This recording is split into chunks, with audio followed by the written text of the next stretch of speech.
యాత్రాదానం అంటే ఏమిటి? తీర్థయాత్రలకు వెళ్లే ముందు ఏమైనా ప్రత్యేక దానాలు చేయాలా?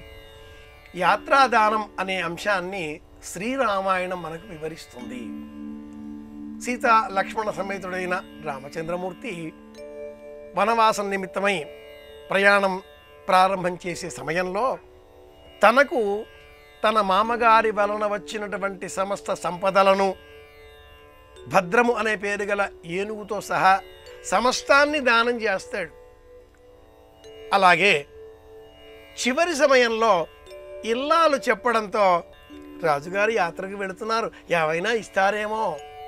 త్రిజటుడు అనే మరొకడు వచ్చి ఏదైనా మహానుభావ అని అడగగా అతడి చేతికి రామచంద్రమూర్తి ఒక కర్ర ఇచ్చి, ఆ కర్రని విసిరివేస్తే నీ బలం కొద్దీ ఎంత దూరం ఎంత మేరకు విసిరివేయగలవో ఆ లోపల ఉండేటటువంటి గోవులన్నీ కూడా నీకు దానంగా ఇచ్చేస్తున్నాను అంటాడు. యాత్రాదానం. మనం ఈ అంశాన్ని శ్రీరామాయణంలో అయోధ్యకాండలో గమనించవచ్చు.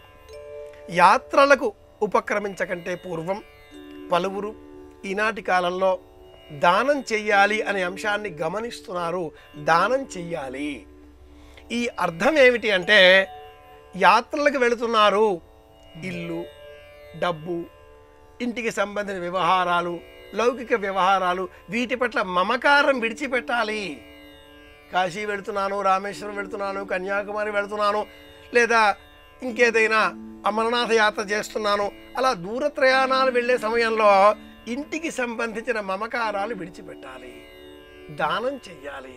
నకర్మణాన ప్రజాధనేన త్యాగే నైకే అమృతత్వమానసు. ఎటర్నల్ ఫీలింగ్ అంటాం ఇంగ్లీష్లో, శాల్వేషన్. ఇది ఎలా వస్తుంది? నాది కాదు అనుకుంటే వస్తుంది. కనుక యాత్రాదానం చాలా గొప్ప విషయం. కనీసంగా తీర్థయాత్రలకు వెళ్ళే సమయంలో అక్కడ ఉండేటటువంటి అవసరంలో ఉండేటటువంటి వారికి యథాశక్తి ఏదైనా దానం ఇస్తూ వెళ్ళాలి. ఇచ్చే కొద్దీ పెరిగేది పుణ్యబలం. కనుక యాత్రాదానం తప్పనిసరి అంటుంది శాస్త్రం.